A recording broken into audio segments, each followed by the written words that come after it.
माता की जय हिंद, जय हिंद, जय संविधान, जय भारत। आज नागरिका प्राथमिक शाळाની અંદર 15 ઓગસ્ટ 2024 ના સ્વતંત્રતાનો પર્વ જે ઉજવણી થઈ રહી છે તેમાં ઉપસ્થિત સૌનું હાર્દિક શુભેચ્છા સાથે મારી વાત કરું 15મી ઓગસ્ટ આપણા દેશનો એક ઇતિહાસ છે। 1946 ના રોજ 15મી ઓગસ્ટના અંગ્રેજોની જે ક્રૂરતાનું શાસન હતું એ ખતમ થઈ અને આપને સ્વતંત્રતા મળી છે। સ્વતંત્રતા શેની મળી છે? આપણા મૌલિક અધિકારની, સમાનતરતાની, શિક્ષણની, ખુશીની અને આપણા સ્વાસ્થ્યની। આ સ્વતંત્રતા બાબતે આપણે આપણી નૈતિકતા કાયમી જાળવી રાખી હોત તો આજે જે સોશિયલ મીડિયાના માધ્યમથી જે સામાન્ય નાગરિક અને ખેડૂતો અને ખેતમજૂરો સાથે જે અન્યાય થઈ રહેલા છે એ કદાચ થયેલા ન હોત।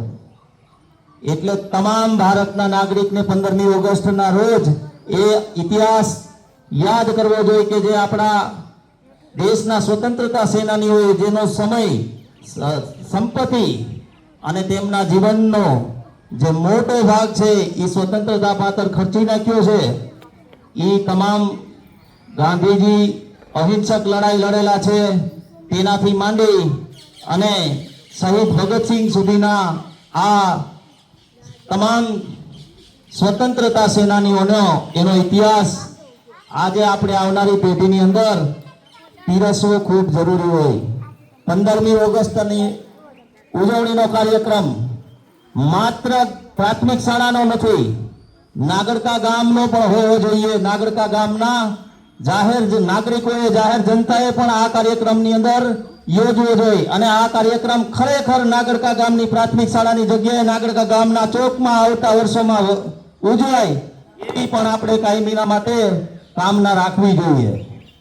સ્વતંત્રતા સેનાનીઓને આપણે ઘણા બધા ઇતિહાસમાં વાંચેલા હશે, એમના જીવનને આપણે આપણા જીવનમાં ઉતારવાની કોશિશ કરેલી હશે, પણ ખરેખર આપણે આપણી જે સ્વતંત્રતાના મૂળભૂત કારણો જે મેં કીધા એ પ્રમાણે સ્વતંત્રતા એ બાબતની કે જેમાં સમાનતરતા હોય, સ્વતંત્રતા એ બાબતની જેમાં શિક્ષણનો સંપૂર્ણ અધિકાર હોય, સ્વતંત્રતા એ બાબતની કે જેમાં આપણે આપણા સ્વાસ્થ્ય અને આપણી ખુશીની બાબત છે આપણે આપણા નિષ્પક્ષ સ્વતંત્ર રીતે આપણે ભોગવી શકતા હોય।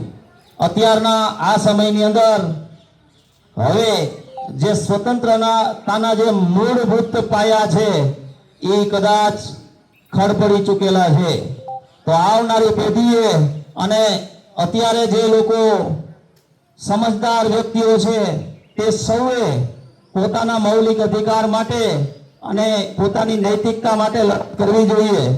તો સૌ પ્રથમ નૈતિકતા કેવી હોવી જોઈએ કે જેની અંદર પરમાર્થ હોય, સ્વાર્થ ન હોય। નૈતિકતા કેવી હોવી જોઈએ કે કોઈની સાથે અન્યાય થતો હોય તો તેની પડખે ઊભું રહેવું જોઈએ। નૈતિકતા કેવી હોવી જોઈએ તો નૈતિકતા કોઈ પણ પ્રકારની ગેરરીતિ, કોઈ પણ પ્રકારનો ભ્રષ્ટાચાર થતો હોય તો તેની સામે પ્રતિકાર કરવો જોઈએ।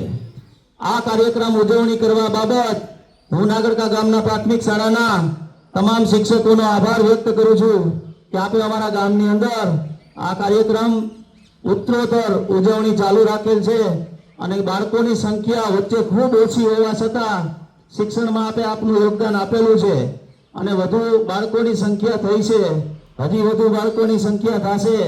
અમે અમારી નૈતિક જવાબદારી સમજી અને નાગરિકા ગ્રામજનો વધુ શિક્ષકો માટે અને વધુ સુવિધા માટે સ્પષ્ટપણે અમે તાલુકા કક્ષાએ, જિલ્લા કક્ષાએ અને રાજ્ય કક્ષાએ શિક્ષણ વિભાગને રજૂઆત કરીશું।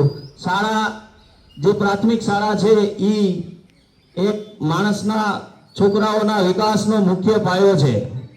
બીજી વાત કરું તો શિક્ષણની બાબતમાં ખરેખર ગુજરાત રાજ્ય આપણે ખૂબ પાછળ છીએ। શિક્ષણનું સિલેબસ જે હોય, જે ચોપડા બને એ સિલેબસ છે એ ગુજરાતની વિધાનસભાને બનાવવાનો હોય છે, પણ ગુજરાતની વિધાનસભાએ કેટલા વર્ષ થયા આ સિલેબસના અક્ષરને કોઈ દિવસ પલટાવીને જોયો નથી।